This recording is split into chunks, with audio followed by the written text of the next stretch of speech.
Assalamualaikum warahmatullahi wabarakatuh. Waalaikumsalam. Alhamdulillahirabbil alamin. La haula wala quwwata illa billahil aliyyil azim. Yang saya hormati Kepala Sekolah SD Negeri Benda 1 Bapak Winanto Hari Prastowo. Yang saya hormati Bapak Ibu Dewan Guru beserta staf karyawan SD Negeri Benda 1. Yang saya hormati calon guru penggerak angkatan 10 Kabupaten Brebes Bapak Muhammad Fahmi.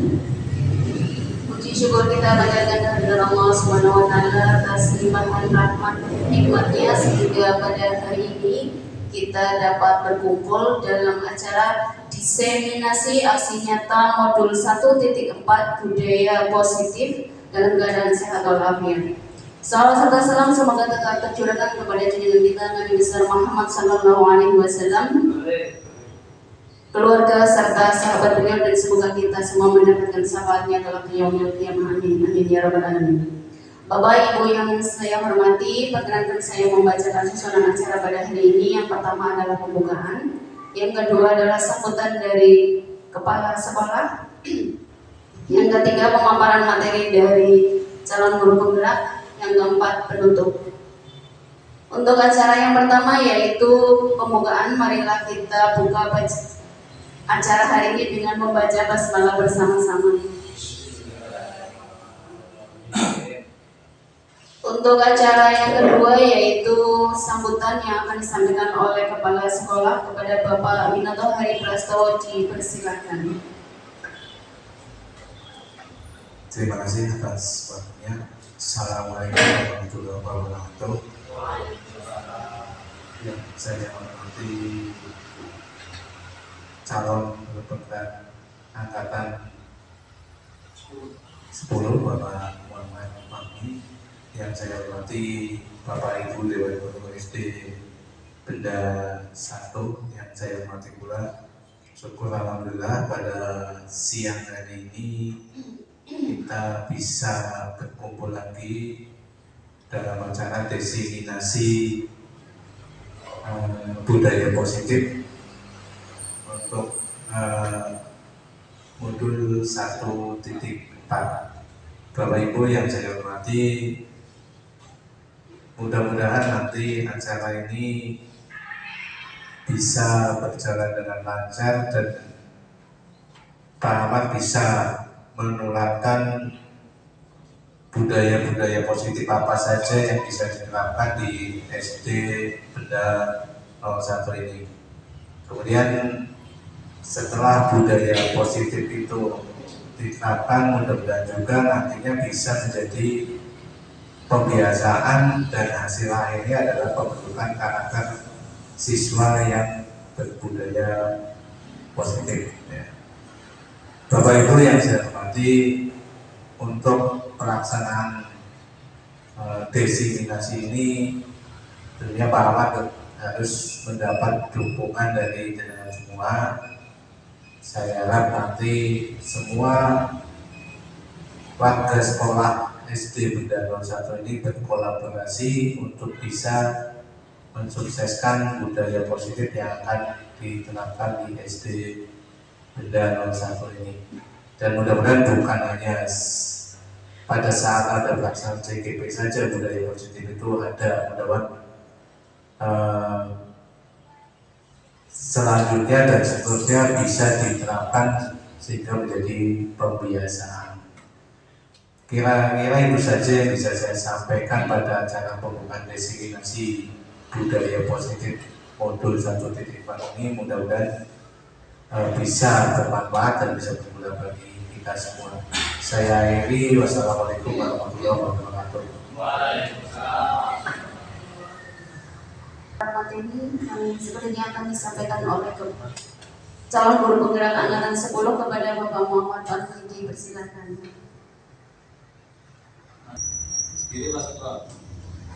Assalamualaikum warahmatullahi wabarakatuh. Alhamdulillahirrahmanirrahim. Puji syukur kehadirat Allah Subhanahu wa Ta'ala yang telah melimpahkan rahmatnya sehingga pada siang hari ini kita berkumpul di kelas dalam acara rangkaian acara program guru penggerak yang saya jalani, yaitu diseminasi aksi nyata pada modul 1.4. Sholawat serta salam kita curahkan kepada bimbingan Nabi Muhammad SAW. Semoga dengan rahmatnya nanti kita bisa diberi pertolongan pada yaumul kiamat. Terima kasih kepada Bapak Kepala Sekolah, rekan Dewan Guru, rekan sejawat saya, serta staf dari SDN Benda 1 yang telah menghadiri acara saya. Perlu Bapak Ibu ketahui, saya sudah menyelesaikan satu modul dari mulai modul 1.1 hingga 1.4, dan puncak dari modul 1 itu saya harus memaparkan tentang budaya positif sebagai aksi nyata pada kegiatan 1.4 ini ya. Sebelum kita masuk ke materi jauh, saya ingin sebelum kita masuk ke lebih jauh, tentunya kita agak capek ya Bapak Ibu ya. Setelah tadi ada penilaian akhir semester, maka dari itu akan sedikit saya relaksasi dengan sebuah video. Nanti Bapak Ibu bisa merasakan, ya, entah itu dengan memejamkan mata atau berandai-andai atau ya sedikit relaksasi sebentar dari rutinitas yang kita laksanakan. Dan nanti Bapak Ibu resapi sebentar tentang musik yang saya putar ini.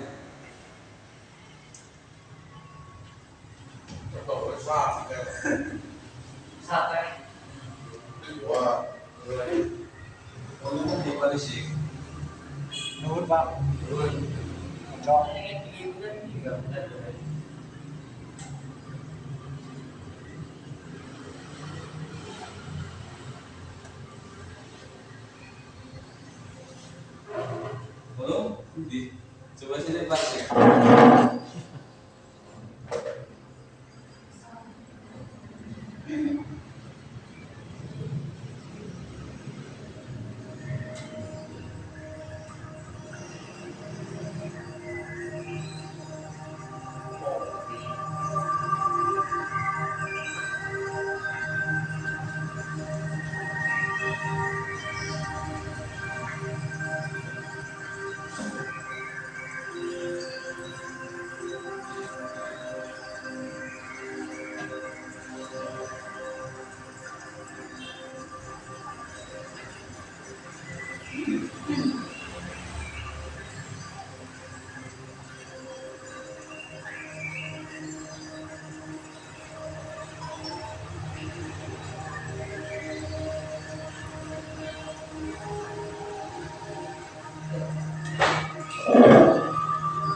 Kode.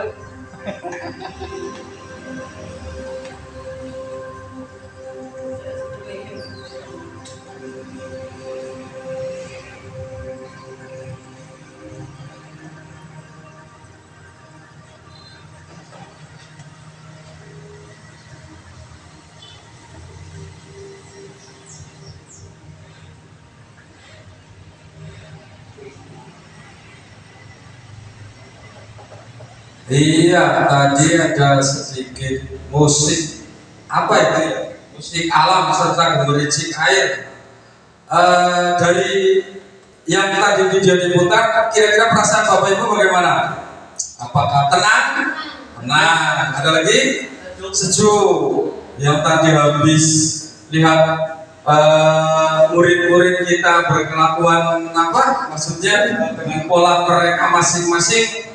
Alhamdulillah setelah kita mendengarkan terapi musik dan alunan gemericik air bisa memulihkan semangat kita dalam acara ini. Terima kasih. Nah, lanjut ke materi. Ada pertanyaan dari saya. Nanti setuju atau tidak? Ya, bahwa pemberian hukuman dapat mendisiplinkan siswa. Jadi kita menghukum siswa apabila menurut kita salah. Terus itu kita setuju atau tidak, Bapak Ibu? Ada murid salah tuh. Kita hukum, yo bocah, kamu telah melakukan pelanggaran, berangkat telat. Bagaimana Bu Ulfa, setuju tidak? Kalau untuk fisik, secara fisik. Iya, menurut Ibu Ulfa secara fisik hukuman itu tidak dibenarkan. Ya, dari Pak Asih, gimana Pak Asih? Hukuman, pemberian hukuman untuk mendisiplinkan siswa Pak Asih. Kurang tepat. Iya, betul sekali bahwasanya di era sekarang hukuman berbentuk fisik itu atau verbal ya, itu sudah tidak tepat lagi digunakan pada dunia pendidikan ya. Terus yang kedua, pemberian hadiah atau reward itu mampu untuk bisa memotivasi siswa. Jadi kalau ada siswa umpamanya yang bagus atau siswa yang bisa menjawab, umpamanya Pak Rizky memberikan reward yang bisa jawab, saya kasih permen. Nah, apakah tindakan tersebut mampu motivasi siswa yang lain? Gimana Pak Anjar? Bisa ya, bagaimana Pak Rizky? Boleh ya? Bisa, intinya bisa ya. Nah, untuk pertanyaan, ya, pertanyaan ketiga, guru bisa mengontrol peserta didik.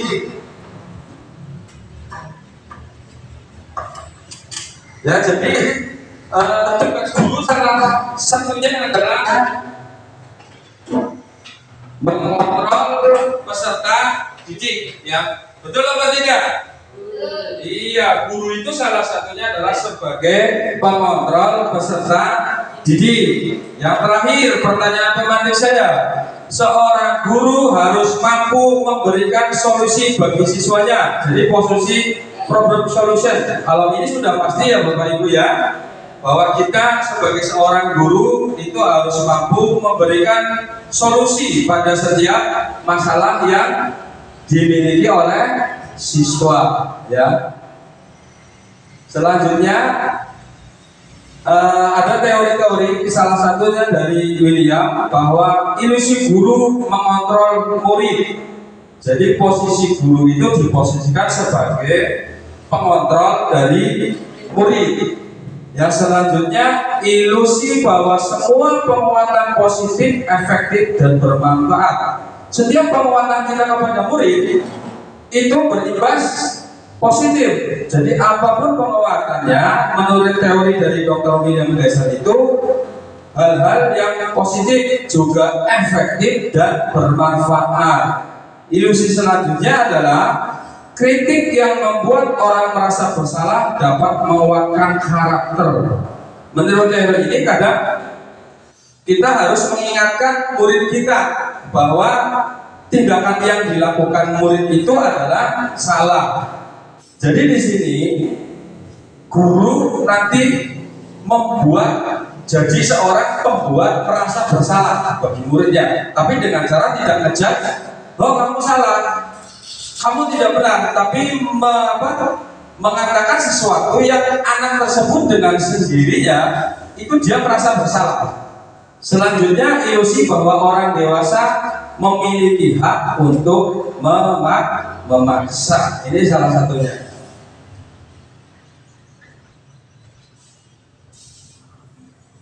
Selanjutnya, menurut teori Ki Hajar Dewantara tentang makna disiplin, ya, disiplin itu sebagai disiplin yang universal.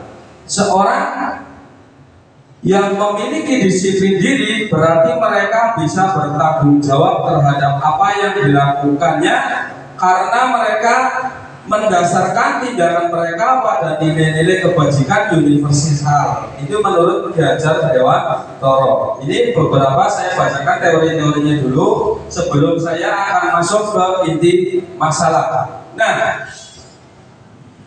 dalam nilai-nilai kebajikan universal itu banyak juga teori di sini ya, nanti bisa dibaca. Nah, untuk lebih jelasnya saya akan mencoba mempraktekkan atau memberikan contoh ya. Nanti saya minta atau ada yang beraudiens dengan saya tentang praktek yang akan kita lakukan di sini ya. Nanti saya minta Ibu Ulfa sebagai apa namanya ada di sini. Anda dan teman Anda akan melakukan kegiatan cobalah buka ya. Anda adalah A, saya di sini akan menjadi seorang si A ya. Tugas saya adalah maksudnya apa? Berarti ini yang A, Ulfa ya. Tugasnya adalah mengepalkan tangan ya, salah satu tangan kanan atau kiri.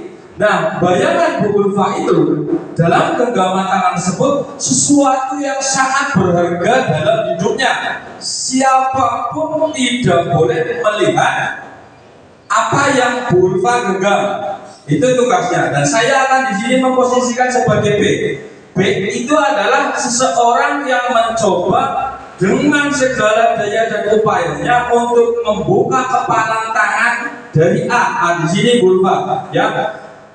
Teman-teman Anda boleh nanti saya membujuk, bisa menghardik, bisa mengintimidasi, memarahi, menggoda, menggelitikkan dan bahkan menawarkan reward uang atau yang lain agar si A bisa membuka kepala tangannya ya.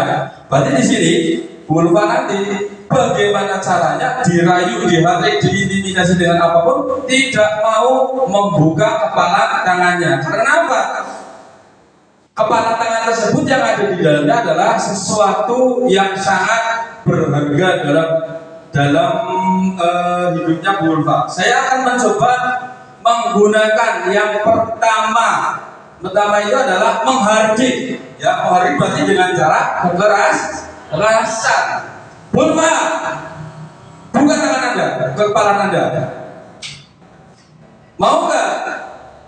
Oh, jadi dengan cara menghardik tidak mau. Selanjutnya ada lagi mengintimidasi. Pokoknya kalau Bu Ulfa tidak mau membuka tangannya, pulangnya akan saya hadang berserta 10 teman saya untuk memaksa membuka tangan tersebut. Bagaimana Bu Ulfa, mau tidak? Nah, bisa mau karena takut. Oke, nanti kita bahas hasilnya. Mau karena terpaksa. Bisa juga Bu Ulfa dengan kekehnya tidak bisa karena ini adalah apa yang beliau sangat hargai dan akan membelanya sampai titik darah penghabisan. Bisa jadi ya. Ada lagi setelah intimidasi, memarahi ya. Saya dengan segala upaya memarahi, Bu Ulfa tidak mau. Menggoda bisa jadi. Kalau godaan kan berarti sebuah ayuan ibu guru cantik ya, yang baik hati. Bisakah saya melihat apa yang ada di tangan ibu? Oh, tidak bisa. Setelah saya goda, saya rayu, bahkan saya sanjung, berarti dia kekeh, tidak mudah luntur perasaannya ya. Dia tetap tidak mau. Selanjutnya menawari uang. Sudah Bu, segala saran sudah saya lakukan. Saya beli 50.000. Apa yang di tangan ibu? Mau nggak? Tidak mau. 100. Dah, saya ada uang 10 juta begini. Mau nggak? Oh, tidak mau juga. Nah, berarti Bu Ulfa sangat teguh dalam pendirian. Nah, pertanyaannya seperti tadi, hubungan dengan dunia pendidikan apakah ada? Ya, kaitannya korelasinya dengan kita di dunia pendidikan apakah ada? Ya. Nah, pertanyaan pertama, apakah Anda itu Bulfa atau B saya membuka kepala tangannya? Mengapa alasannya? Nah, alasan Bulfa itu adalah hal yang sangat berharga sekali sehingga Bulfa tidak mau untuk membuka kepala tangannya. Ya. Selanjutnya, apakah Anda atau B menutup kepala tangan Anda? Mengapa?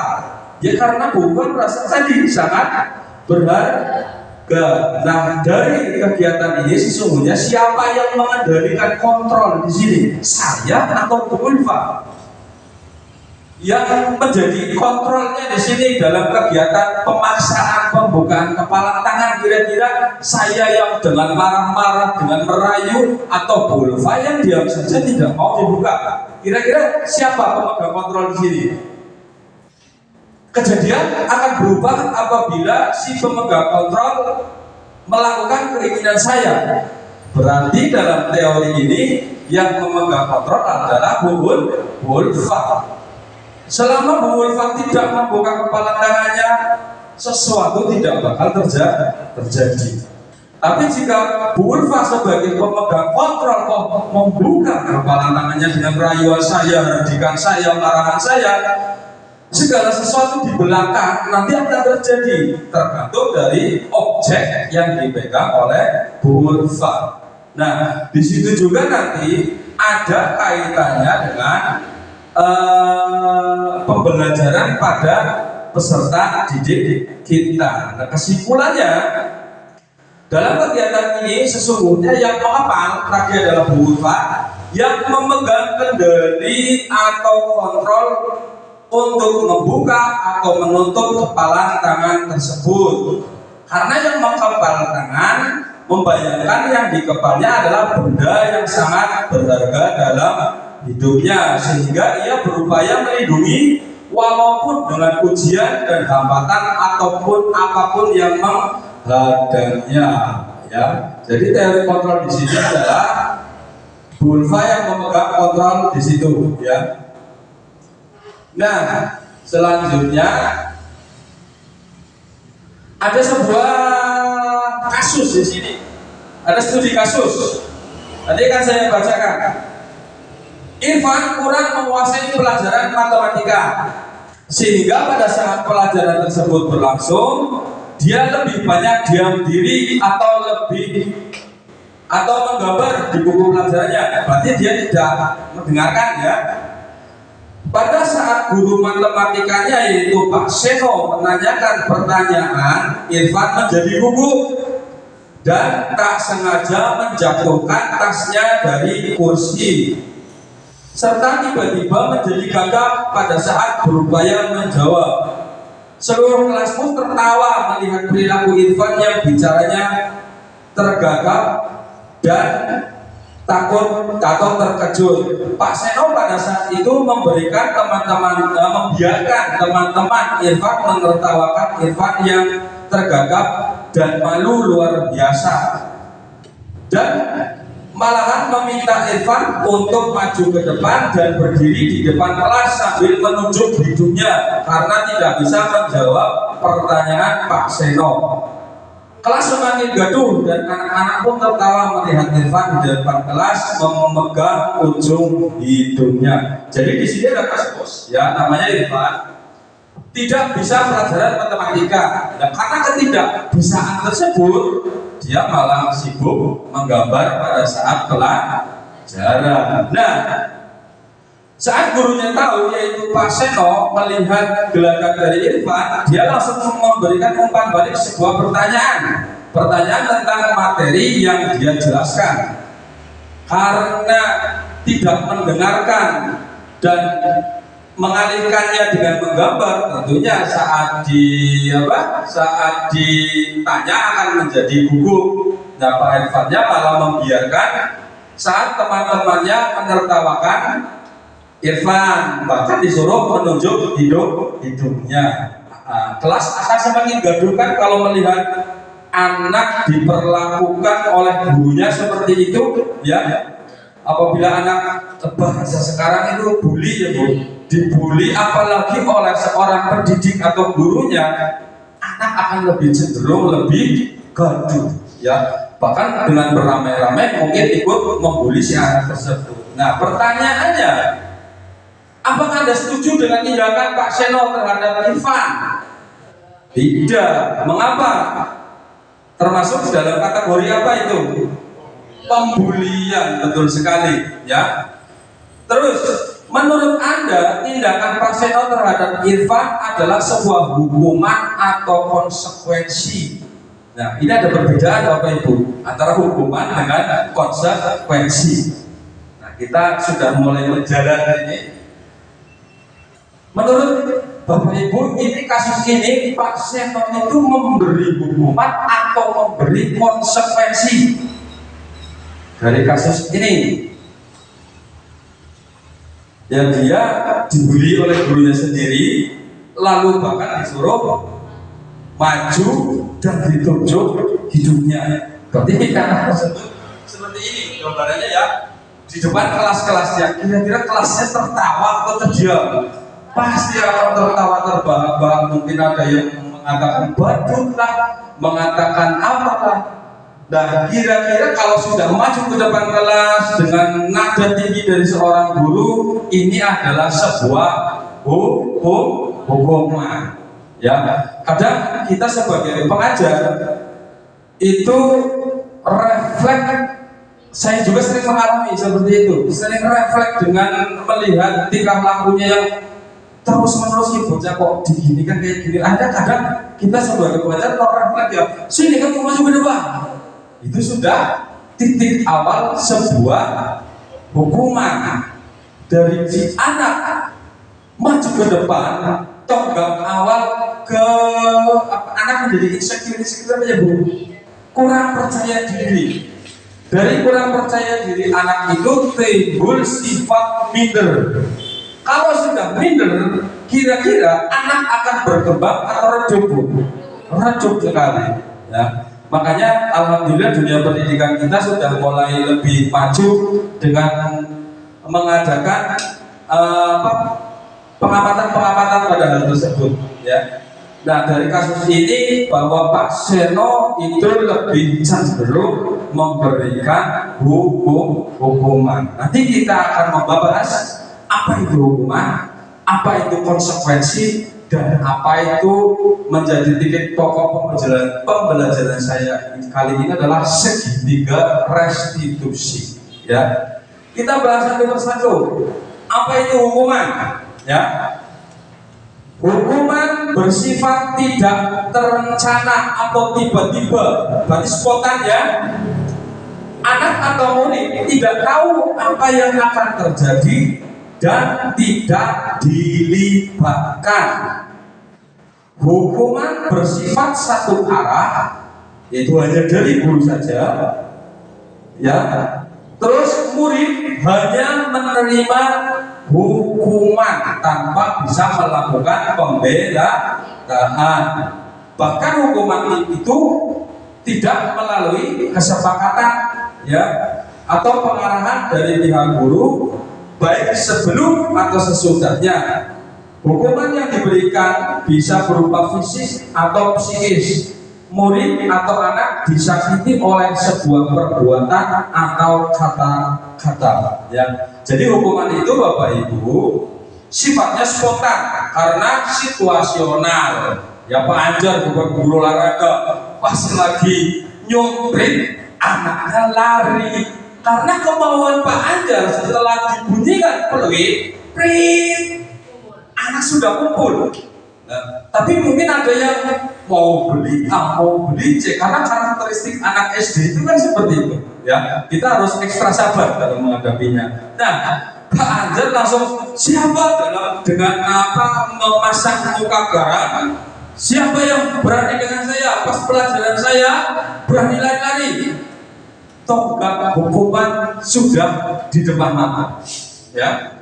Setelah itu anak dengan lari gopok-gopok dengan membawa minuman atau yang sedang makan camilan atau jajan langsung marah tanpa ditanya sarapan apa belum. Harusnya kan kayak gitu.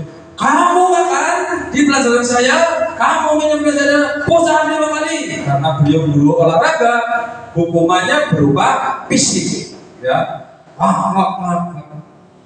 coba kalau kita telah ke belakang, tanya, Dek, Mas, loh kenapa kamu makan kupat tadi pelajaran saya? Dia belum sarapan. Kok kamu beli es pagi-pagi? Dia belum minum. Kalau kita tahu dari awal Pak Anjar memberikan dispensasi 5 menit untuk makan, aman.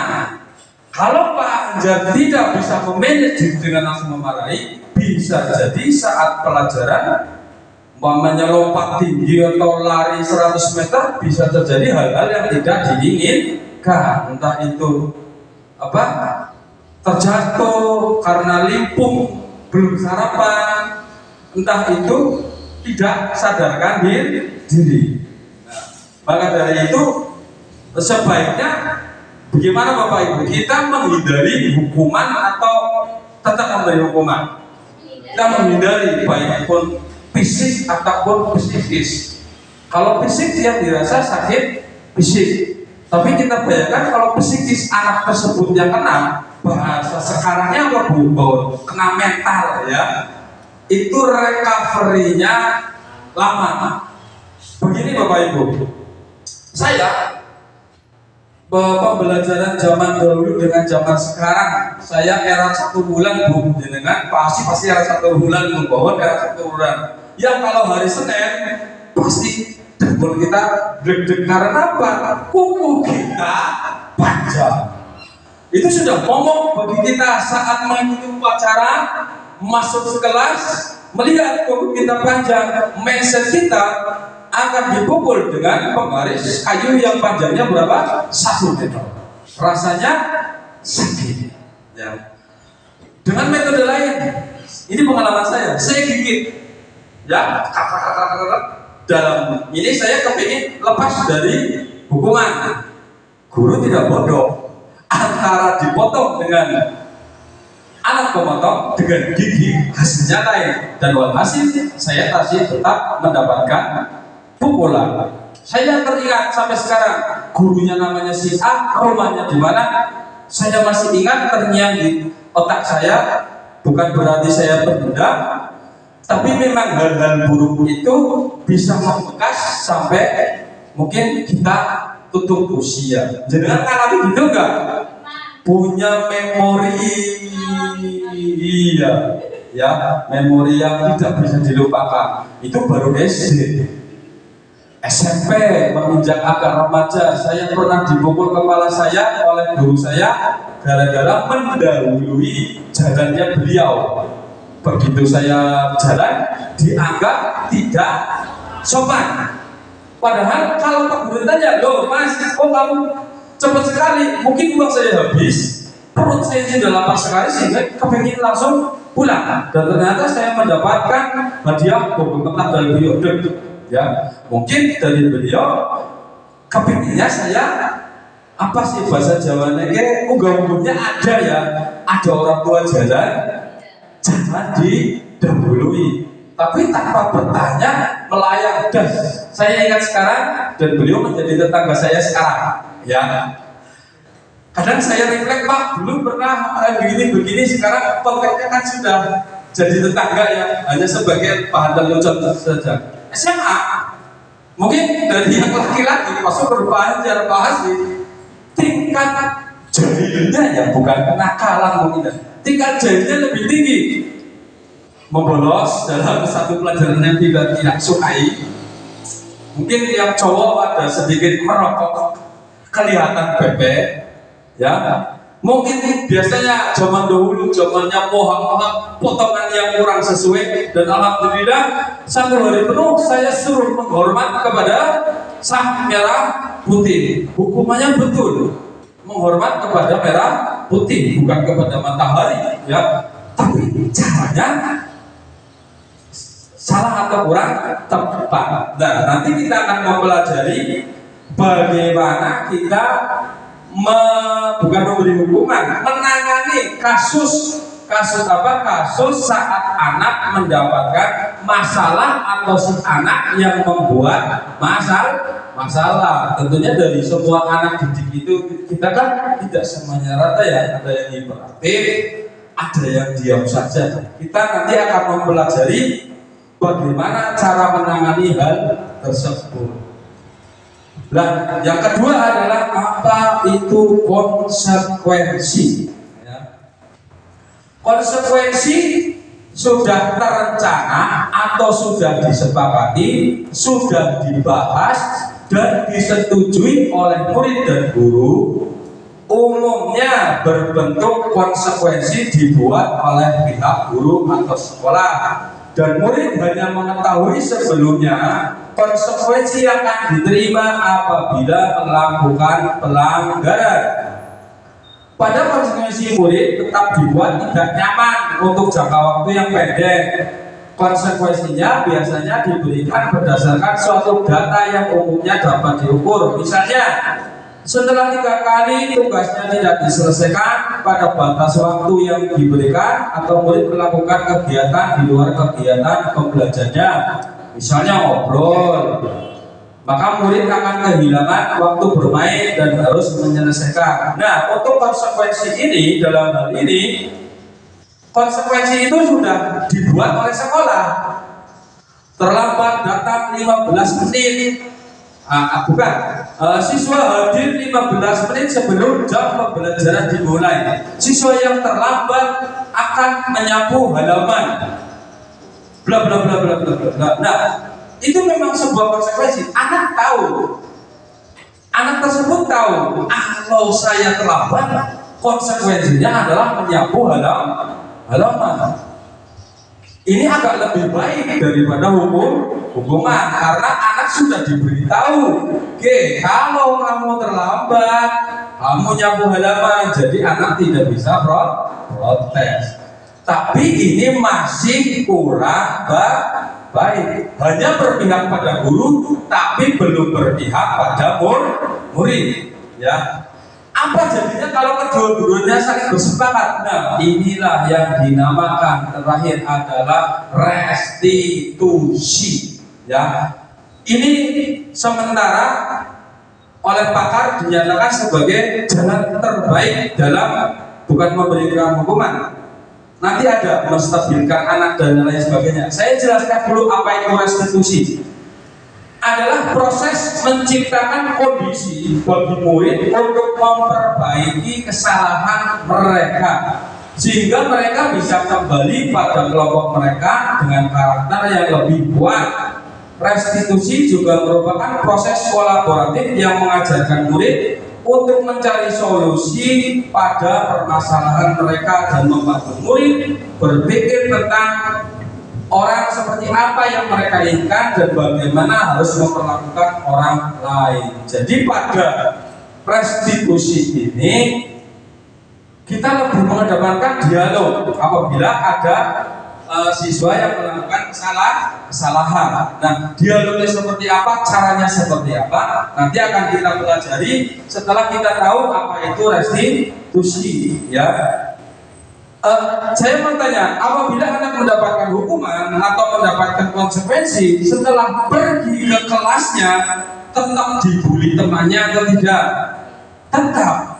Ya, terlambat nyapu, bangunnya siang, malamnya ini, bahkan bisa merepet, bapak ibunya nggak ngurusin kamu, lebar perkaranya, dan anak tetap mendapatkan bullying verbal, omongan-omongan yang menyakitkan hati bagi anak tersebut. Nah, karena kita sudah tahu restitusi, berarti kita kan tahu anak itu punya kebutuhan masing-masing. Dari 30 siswa kita belum tentu kebutuhannya sama. Jadi kita lihat kebutuhan anak itu apa saja. Nah, pada teori ini kebutuhan dasar manusia itu ada 5, yaitu kebutuhan pertama yang utama, kebutuhan untuk bertahan hidup atau survival, ya. Anak itu mempertahankan, bukan anak, makhluk hidup itu akan berusaha mempertahankan hidupnya. Dengan cara apa kita mempertahankan hidup? Makan, minum, tambahannya jajan bisa yang lain. Yang jelas pokok utamanya untuk mempertahankan hidup adalah makan dan minum. Itu kebutuhan paling utama dari manusia. Yang selanjutnya ada kasih sayang dan rasa diterima. Jadi kasih sayang itu tidak cukup, harus ada pengakuan. Umpamanya ini kelas 4, harus ada pengakuan dari kelas tersebut. Kalau tidak, akan terjadi apa? Pengucilan, ya Bu. Anak itu akan terkucilkan, ya. Jadi kalau tidak hanya kasih sayang yang orang itu inginkan, tapi harus ada pengakuan dari orang lain. Yang tidak kalah itunya adalah tentang kesenangan atau fun, ya, baik orang tua, orang muda. Bahkan dibedakan mungkin dalam hidup Bapak Ibu ada satu waktu atau satu bulan itu ada weekend dengan keluarga, ya, quality time kita, betul? Atau me time, ya. Itu perlu tidak Bapak Ibu? Perlu sekali. Bagi yang sudah berkeluarga, mungkin bagi yang belum berkeluarga masih kurang mengerti hal tersebut, seperti Parisilia belum tahu quality time, me time. Itu perlu nanti kalau sudah kita mempunyai rumah tangga. Seperti saya ke sini, istri ke sana, pulang sudah capek, sama-sama capek, tidur bulan sama, bawaan sama, capek sudah tidur selesai. Apakah bertahun-tahun akan seperti itu? Mengalami kejenuhan nggak Bapak? Jenuh. Kita sudah peras otak, peras tenaga itu tiap hari. Ya, kalau tidak per weekendnya kita bisa disiasati per bulan, bisa disiasati triwulan, bisa disiasati semester maksimal. Itu maksimal sekali per semester. Jalan-jalan apa harus jauh? Tidak. Me time, quality time, di mana kita tidak diganggu oleh pihak lain. Saya, anak saya, istri saya jalan 5 langkah dari rumah kok sudah bahagia, itu sudah quality time, ya. Bu Bawon sukanya bercocok tanam, bapaknya sama, seminggu sekali ke kebun, anak cabai, nyiram, terong, dia bahagia dengan anaknya. Sudah me time atau quality time, ya. Jadi tidak harus ke Jogja, Bandung, Surabaya, tidak, ya. Kebahagiaan orang itu masing-masing, ya. Selanjutnya kebebasan atau freedom, bebasan tapi kebebasan yang bertanggung jawab, ya. Betul sekali. Yang terakhir adalah penguasaan atau power. Kita sebagai guru harus mampu menguasai kelas. Saya sebagai kepala keluarga harus mampu menguasai keluarga kita. Mamanya saya mau diangkat jadi RT, saya juga harus menguasai lingkungan keluarga. Pak KS juga harus menguasai anak buahnya. Itu seperti itu. Itu tentang kebutuhan manusia. Nah, ini lebih ke lebarnya lagi. Ada posisi kontrol restitusi. Ini hubungannya dengan kita di dunia pendidikan.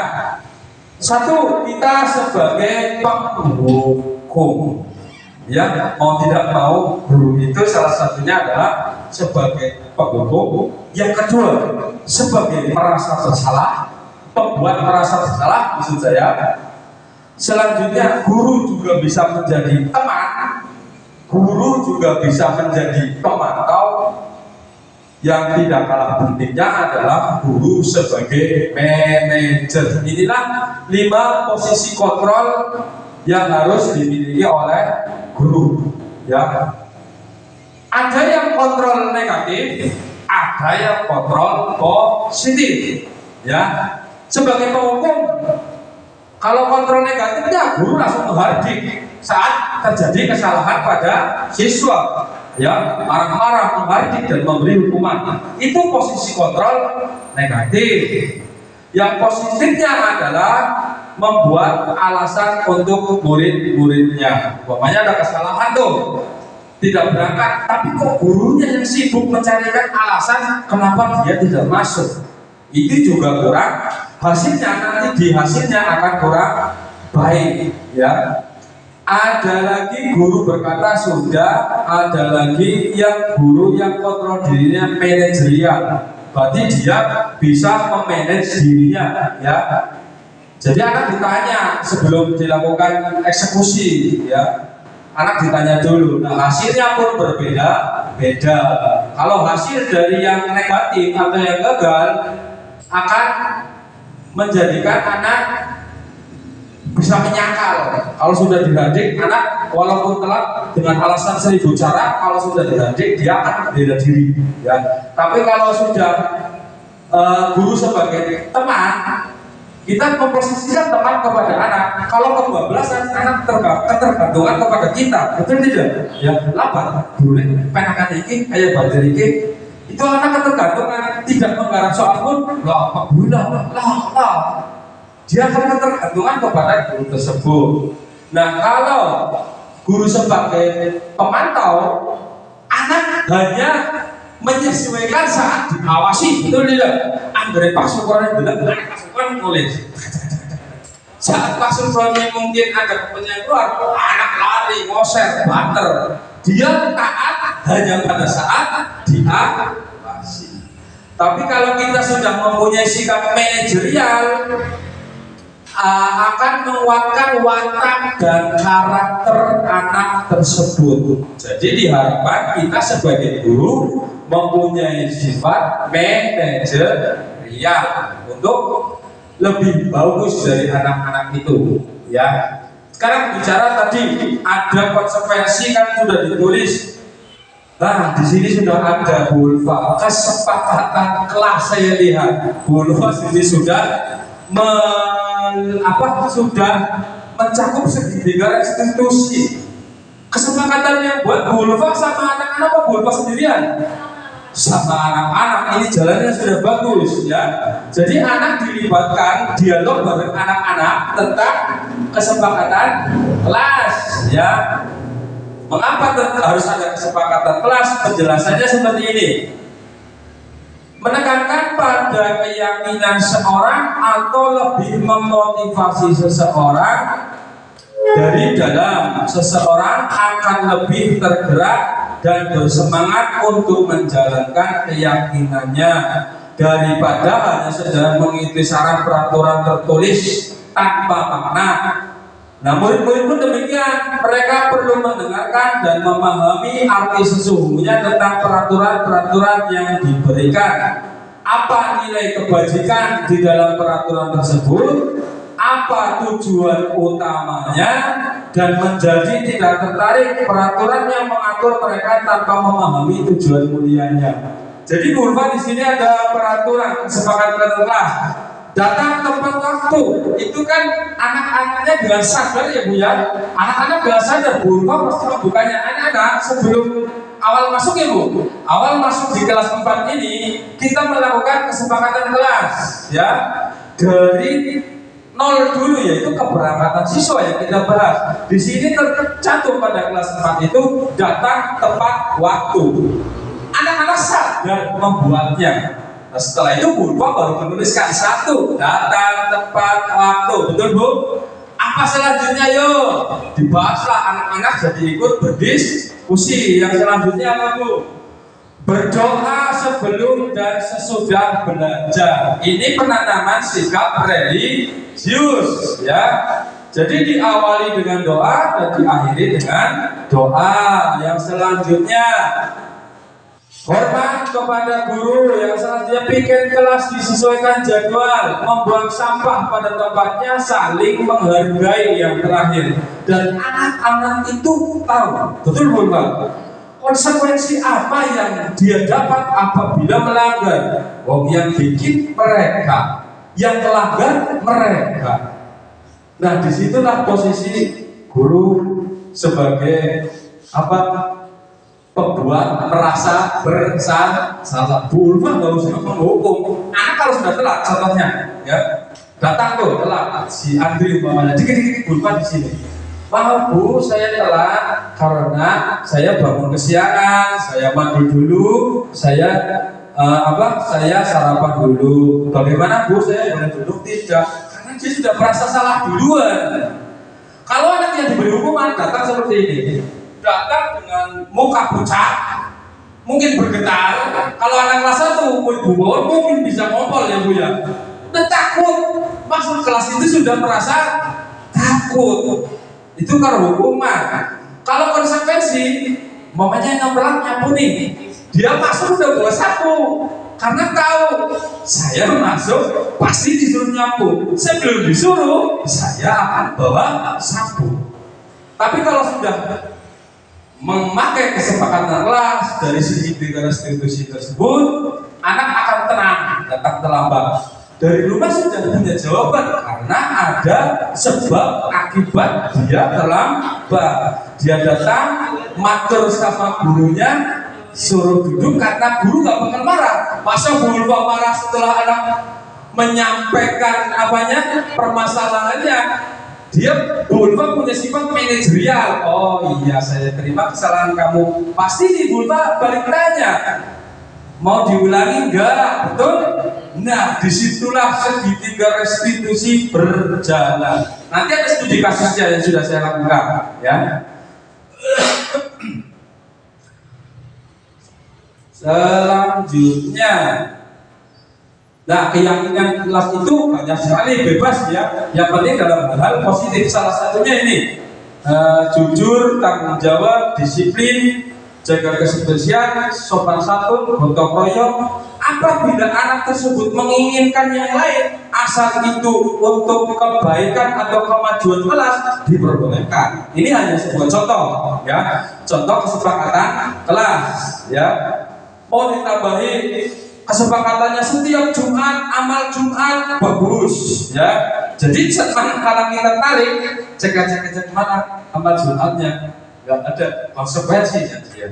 Tanpa harus kita marah, ya, tanpa harus gembur-gembur.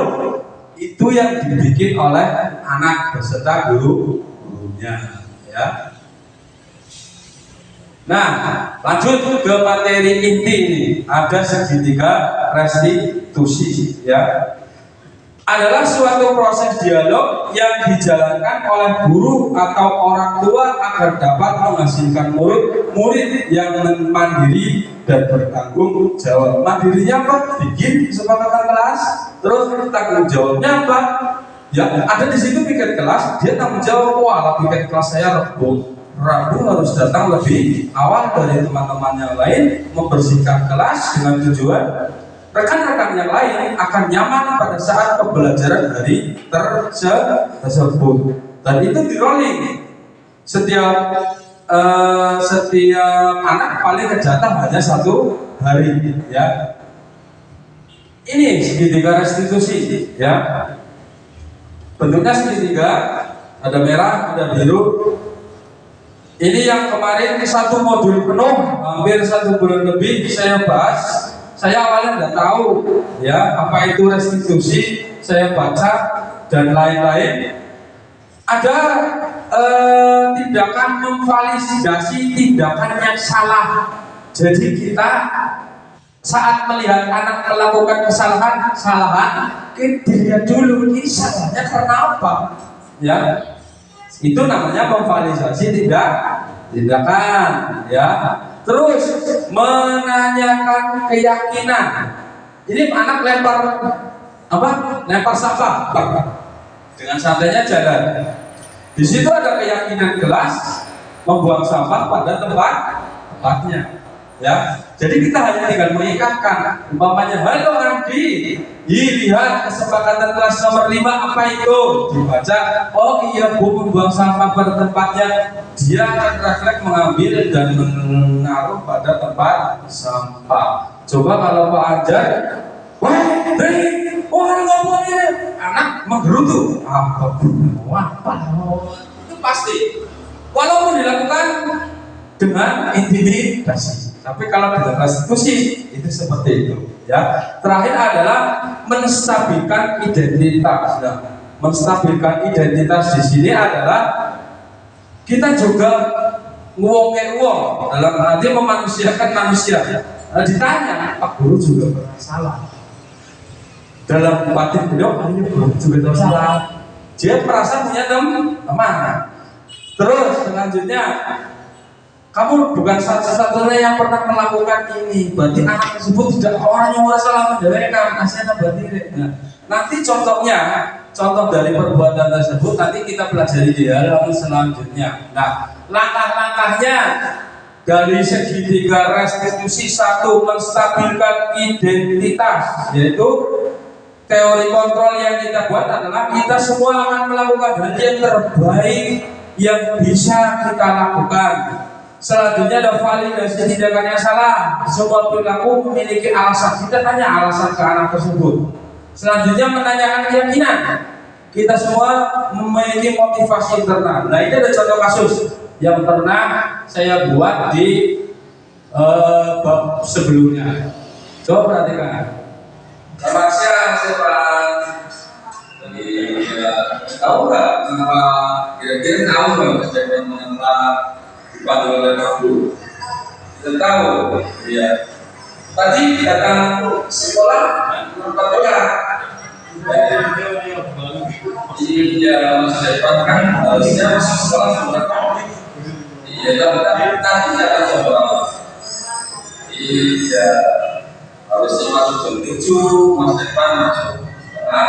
Tadi alasannya kenapa? Main game tadi sampai larut malam, ya. Nah, itu perbuatan benar atau perbuatan salah? Salah. Ya. Nah, setiap manusia itu pasti pernah berbuat salah.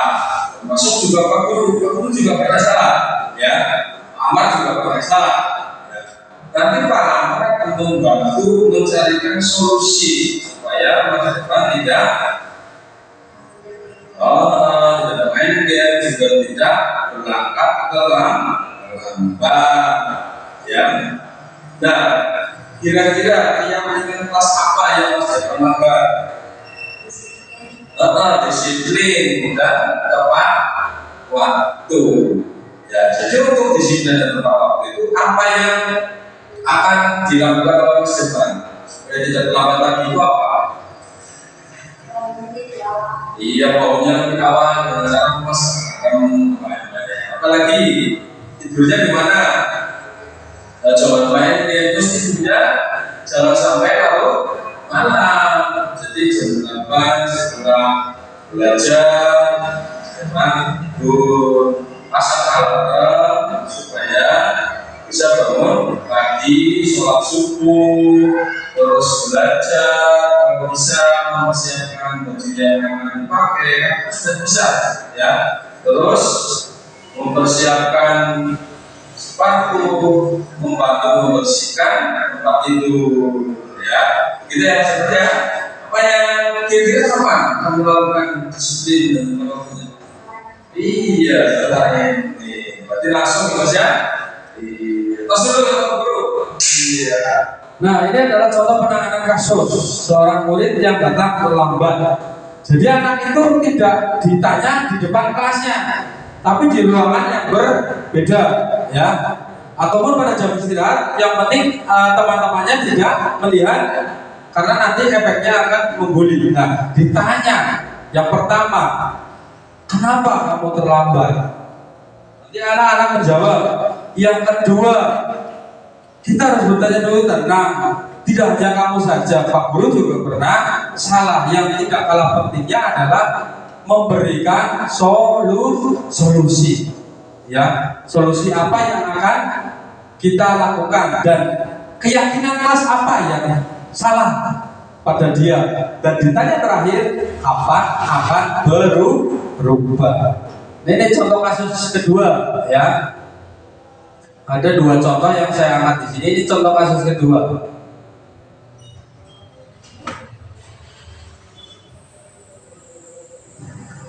Selamat siang, kita sudah jajan belum? Tahu nggak nama di sini? Tahu ya. Tadi kelas Pak Guru melihat Talita saat ulangan itu mencontek di sebelah Talita yang sama. Kenapa? Betul atau tidak? Bisa saya kaji. Mencontek itu perbuatan baik atau tidak? Iya, mencontek itu adalah perbuatan yang tidak baik, ya. Tapi kenapa? Setiap manusia itu pasti punya salah. Pak Guru juga punya salah. Termasuk Pak Amar juga pernah salah, ya. Pak Amar akan membantu mencarikan solusi pada Talita supaya tidak mencontek lagi. Kenapa sih? Alasannya apa? Talita mencontek. Oh, tadi malam Talita bekerja. Mana sih Pak? Oh ya, jadi main-main sampai lupa ya, malam lupa belajar, akhirnya kurang siap dalam pelajarannya. Iya. Jadi keyakinan apa yang kira-kira kita langgar? Entah kejujuran, ya kejujuran dalam tidak. Cepat jujur baik atau tidak baik. Jadi apa yang harus dilakukan oleh Mbak Talita supaya tidak menunjukkan diri? Iya, Mbak Talita harus belajar lebih giat. Tapi kapan mulainya? Dari sekarang bagus. Nah, terima kasih. Kita dulu. Penanganannya pun hampir sama dengan kasus satu, yaitu hampir sama. Dan intinya adalah anak tersebut tidak tersinggung dalam artian tidak dilecehkan di depan siswa. Dia mengakui kesalahannya. Yang selanjutnya adalah dia maksudnya saya tidak sendirian nih yang salah. Dan yang terakhir adalah dia mau memperbaiki kesalahannya.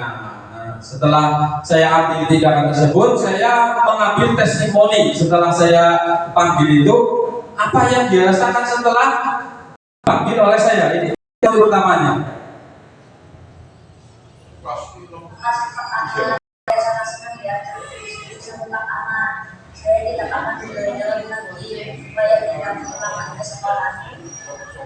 Iya, jadi anak itu senang karena diajaknya diskusi. Coba kalau kita marahi, dia akan cemberut dan lain-lain. Mentalnya. Coba kita kasus kedua, apa testimoninya dari kasus kedua? Saya senang sekali diajak ke diskusi untuk memecahkan masalah. Saya akan juga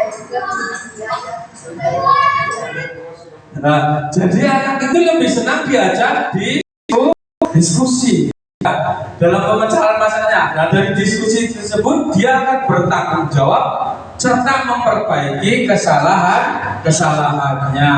Nah, kita sudah masuk bab terakhir hampir ya. Ini tentang kesimpulannya.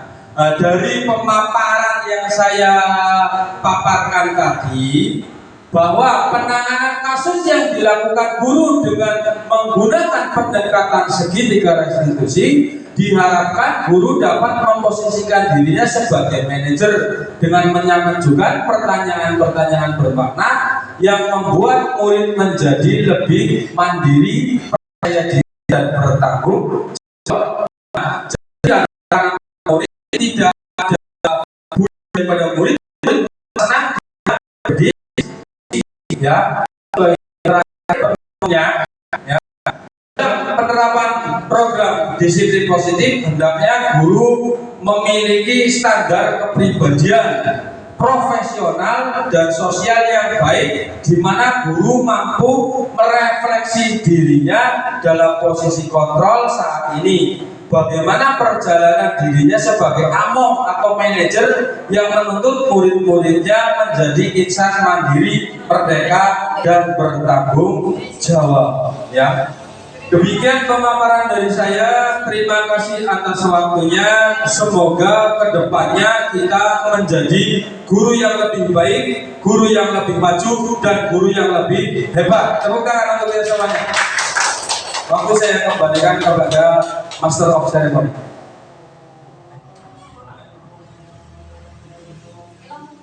Iya, Pak.